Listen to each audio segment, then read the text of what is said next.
오늘 우리가 볼 말씀은 사무엘상 12장입니다. 사무엘상 12장 1절부터 5절 말씀 보겠습니다. 사무엘이 온 이스라엘에게 이르되 보라, 너희가 내게 한 말을 내가 다 듣고 너희 위에 왕을 세웠더니 이제 왕이 너희 앞에 출입하느니라. 보라, 나는 늙어 머리가 희어졌고 내 아들들도 너희와 함께 있느니라.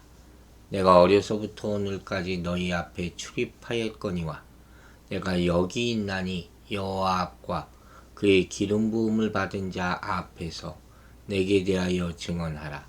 내가 누구의 소를 빼앗았느냐, 누구의 나귀를 빼앗았느냐, 누구를 속였느냐, 누구를 압제하였느냐, 내 눈을 흐리게 하는 뇌물을 누구의 손에서 받았느냐. 그리하였으면 내가 그것을 너희에게 갚으리라 하니, 그들이 이르되 당신이 우리를 속이지 아니하였고 압제하지 아니하였고 누구의 손에서든지 아무것도 빼앗은 것이 없나이다 하니라. 사무엘이 백성에게 이르되 너희가 내 손에서 아무것도 찾아낸 것이 없음을 여호와께서 너희에게 대하여 증언하시며 그의 기름 부음을 받은 자도 오늘 증언하느니라 하니, 그들이 이르되 그가 증언하시나이다 하니라. 아멘. 자, 오늘 본문은 마치 누가 은퇴할 때 혹은 죽음 앞두고 유언 같은 그런 얘기죠. 성경에 이렇게 족장이나 또 모세나 여호수아, 사무엘, 다윗과 같은 인생의 마지막을 유언적 설교를 한 사람들의 내용을 장엄하게 기록해 놓고 있는 것을 볼 수 있어요. 이것이 역사의 중요한 승계예요. 또 언약의 확인이기 때문이다 하는 것이죠. 단순한 마지막 말이 아니에요. 이걸 꼭 지켜라 하는 거예요. 예수님의 마지막 말씀도 바로 땅끝까지 복음을 전하라 하는 그런 어마어마한 내용이 아니었습니까? 그런 내용이 지금 나타나고 있는 거예요. 사울왕이 이제 세워졌습니다. 이제 사무엘은 사사에서 물러나는 그런 시기가 왔죠. 한 시대가 지나고 새로운 지도자가 세워지면 어쩔 수 없이 이전 지도자는 물러나야 하는 거예요. 그때가 굉장히 위험한 때죠, 사실. 그래서 역사가 전진하기도 하고 후퇴하기도 하는 그 갈림길이 되는 그 타이밍에 지금 이스라엘이 와 있는 거죠. 사무엘은 위대한 지도자였어요. 그리고 참 정직한 지도자였어요. 지도자로서 그는 아름답게 마지막을 장식합니다. 고별 메시지를 전하면서 자신이 어떻게 사사 생활을, 그 직분을 감당했는지를 회고하고 마지막 백성들에게 부탁하고 결단하는 말씀을 지금 전하는 그런 모습이에요. 즉 하나님의 대리자로서 이스라엘 역사에서 정말 중요한 그 왕정체제 출범의 산파 역할을 그가 하게 되지 않습니까? 그래서 얼마나 걱정이 많이 됐겠어요. 이스라엘 백성들에게 견고와 권면을 하는 고별 설교죠. 유언을 남기는 거죠. 그 가운데도 그 내용을 한번 보면 먼저 자신의 설교가 전혀 사심 없는 것이라는 것을 강조하고 있어요. 소위 말하는 양심선언이다. 어떤 사람이 이런 표현을 하더라고요. 그 정도로 참 비장하다고 할 수 있죠. 역사상 하나님의 사람을 쭉 보면 권력을 가진 중에 이 사무엘만큼 청렴 결백한 사람이 그리 많지 않았다는 거예요. 쉽게 찾기가 어렵죠. 권력을 가졌던 많은 사람들이 그것이 크든 작든지 간에 수많은 부정과 불의를 행해왔음을 인류 역사가 증명하고 있기 때문이죠. 그래서 실패한 왕들이 많은 거예요. 처음에는 그 지지를 그렇게 받다가 끝까지 그렇게 하나님의 종으로 신실하게 살아온 사람이 많지 않다는 거예요. 하지만 사무엘은 그렇지 않았다는 거죠. 그도 마음만 먹으면 얼마든지 자기 뜻대로 행할 수 있는 권력을 가지고 있었어요. 당시 사사는 왕 같은 사람이에요. 재판관이었으니까 사람의 생사를 좌지우지하지 않습니까? 그러나 그는 자기 뜻을 내려놓고 온전히 하나님의 뜻에 따라 백성을 다스렸던 사람이에요. 그가 그렇게 일평생 살 수 있었던 이유가 있어요. 한 가지를 꼽는다면 바로 하나님을 두려워하는 신앙을 가졌기 때문이다. 이렇게 말할 수 있을 것 같아요. 그래서 오늘날 정치인들이 성경을 보고 사무엘에게 배워야 할 것들이 정말 많다는 것을 느낍니다. 먼저 온 우주의 최고 통치자가 되시는 하나님께로부터 크건 작건 통치권을 부여받은 자로서 하나님을 경외할 줄 알아야 된다는 거예요. 잊지 말아야 될 거예요. 첫 번째죠. 그럴 때 하나님의 선한 통치 원리와 결과가 이루어질 수 있기 때문이죠. 무엇을 보고 따라 배우느냐 하는 것이에요. 자기 생각과 하나님의 뜻이 같을 수가 있겠습니까? 이걸 명심하라 하는 것이죠. 두 번째, 자기 유익과 권력 유지를 위해서 국민을 속이거나 압제해서는 안 된다는 거예요. 지도자는 국민을 지배하기 위해서 존재하는 것이 아니라 봉사하기 위해서, 섬기기 위해서 존재하는 자들이어야 됩니다. 그걸 잊은 사람들은 결국 나중에 가서는 그 모습이 드러나는 거예요. 권력을 유지하기 위해서 꼼수를 쓰고 힘을 동원하고 이렇게 되다가 그 마지막이 비참하게 될 수가 있다는 거죠. 세 번째로, 뇌물을 취하거나 부정축제를 해서는 안 된다는 것입니다. 이 뇌물은 판단을 흐리게 만들어요. 부정축제는 국민의 재산을 도둑질하는 것이라고 했습니다.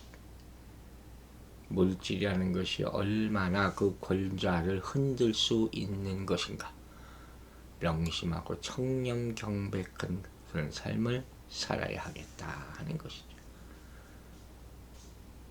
마지막으로 권력의 자리에 연연해서는 안 된다 하는 것도 잊지 말아야 돼요. 권벌 10년이라 하지 않았습니까? 적절한 때가 되면 물러날 줄 아는 결단을 내려야 하는 거예요. 산을 올라갈 때가 있으면 내려올 때가 있는 거죠. 그때가 더 중요한 거죠. 좀 그런 지도자들이 많이 이 나라에 나타나기를 기도합니다. 역사가 권력의 자리에 연연한 자의 종말이 무엇인지를 우리에게 잘 보여주고 있지 않습니까? 비단 정치인뿐만 아니라 사람은 누구나 종국에 가면 하나님 앞에서 자신의 삶을 다 회개받게 되는 거예요. 정산할 때가 온다 그랬잖아요. 그리고 하나님은 지금 이 순간에도 불꽃 같은 눈동자로 모든 인생을 주시하고 계세요. 따라서 성도들은 진정으로 일순간이라도 부끄러운 삶을 하나님 앞에 살아야 할 것입니다. 코람데요. 우리 모두는 하나님 앞에 있습니다. 이 단어를 꼭 잊지 마시기 바랍니다. 1절부터 내용을 쭉 한번 봐볼게요. 사무엘이 온 이스라엘에게 이르되 보라 너희가 내게 한 말을 내가 다 듣고 너희의 왕을 세웠으니. 히브리 원문 제일 앞에는 그리고라는 접속사가 있군요. 즉 사무엘의 연설은 온 백성들이 길갈에 모여서 사울의 왕위 즉위식을 갖고 하나님께 화목제를 드릴 때에 행해진 것임을 알 수가 있죠. 그렇게 준비가 굉장히 잘 된 그런 왕의 즉위시고 또 사무엘이 오랫동안 생각해왔던 내용이라는 것도 짐작할 수 있습니다. 여기서 너희가 내게 한 말이라는 뭐겠습니까? 바로 이스라엘 장로들이 사무엘에게 찾아와서 우리도 다른 나라 같은 왕을 세워주십시오 요구했던, 아마 뜨끔했을 거예요. 얘기를 들을 때. 왜? 바로 이것이 이스라엘 왕을 세우게 된 동기가 뭐예요?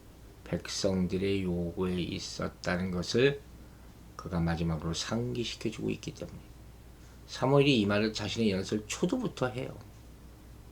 이게 무슨 일일까요? 앞으로 왕 때문에 무슨 일이 생기면 백성들이 고통받게 된다. 그 책임은 전적으로 너희들이 왕을 요구한 데 있다. 그것을 암시하는 거죠. 마음에 걸렸던 거예요. 끝까지. 2절에서 말합니다. 이제 왕이 너희 앞에 출입하느니라. 나는 늙어머리가 희었고 내 아들들도 너희와 함께 있느니라. 내가 어려서부터 오늘날까지 너희 앞에 출입하였거니와. 출입하다 하는 의미는 행동하다, 이끌다 하는 거예요. 백성을 다스리며 가르쳤다 하는 것이죠.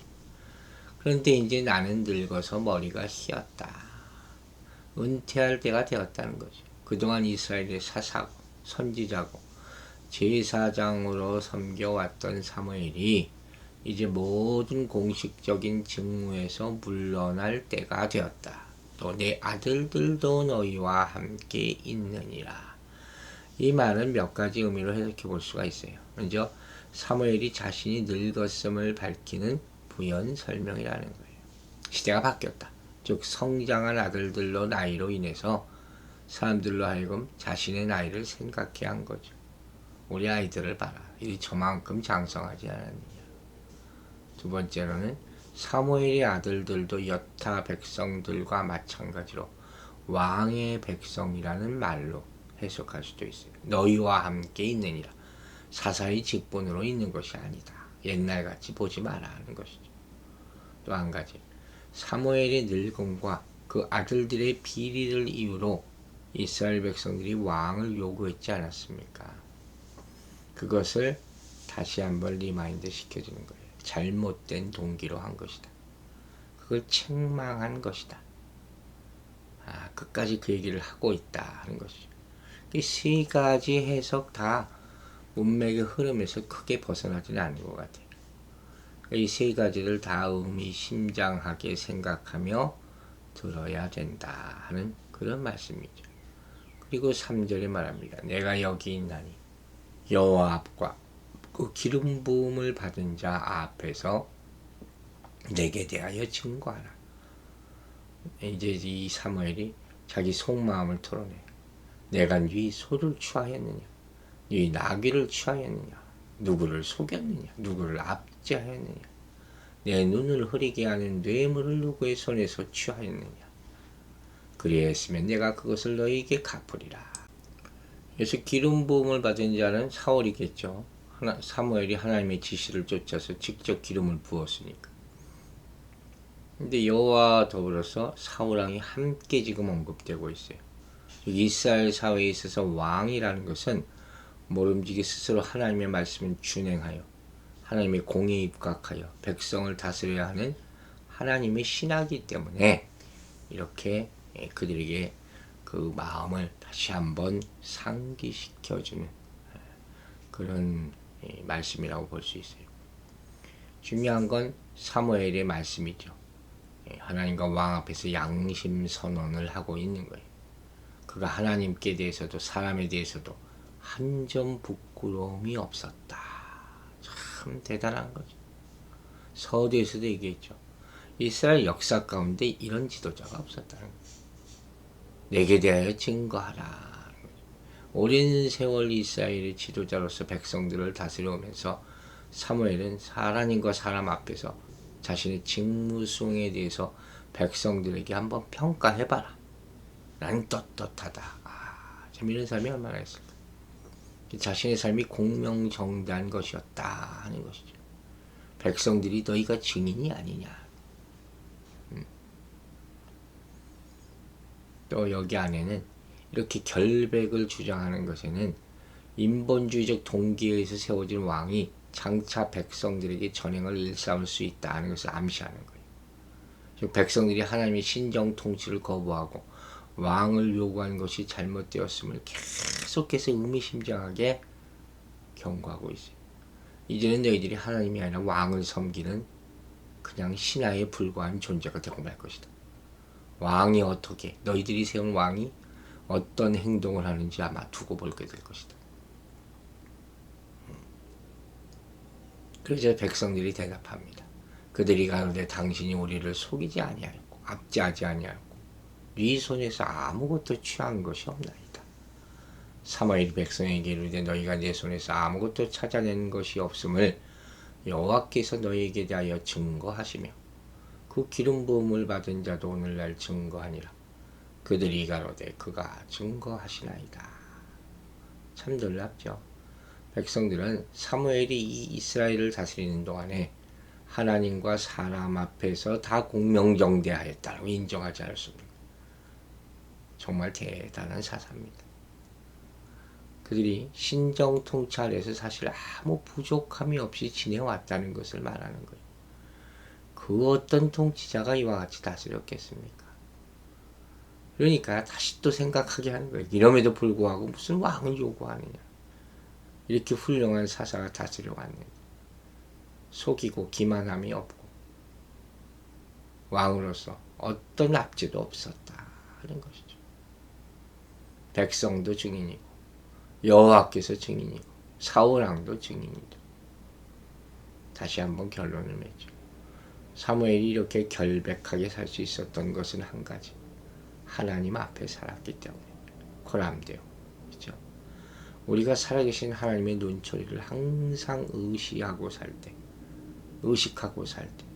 깨끗한 삶을 살 수 있는 거예요. 하나님이 존재하신다는 의식을 항상 가지시기 바랍니다.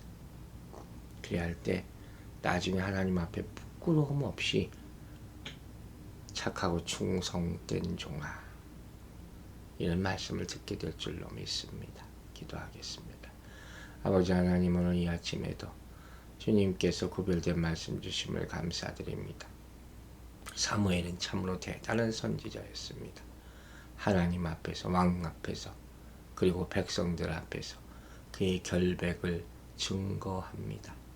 이 모든 일이 코람되어 나는 하나님 앞에 있습니다 하는 의식 가운데 평생을 살았기 때문에 부정하지 않고 부패하지 않고 정직하게 살았음을 증명하는 것이 되었습니다.